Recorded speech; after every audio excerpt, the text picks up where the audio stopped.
ассалому алайкум тамошобинони иззатманд. Нашри навбатии барномаи ахбори вазорати корҳои дохилӣ ба шумо оиди муҳимтарин самтҳои фаъолияти мақомоти корҳои дохилии кишвар, хусусан ошкорёбии ҷиноят давоми рӯзҳои охир маълумот медиҳад. Дар студия бо шумо мо Рухсор Таваллузода. Таваҷҷӯҳ намоед ба сархати гузоришҳо.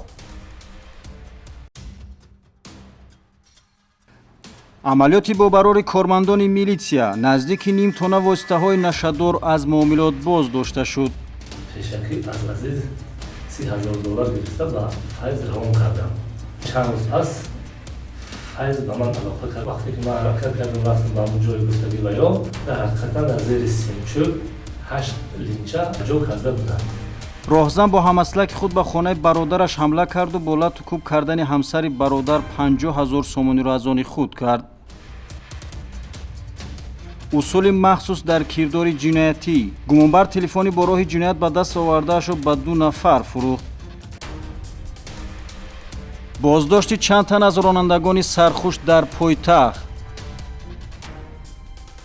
ин ва дигар хабару гузоришҳо дар нашри навбатии барномаи ахбори вазорати корҳои дохилӣ.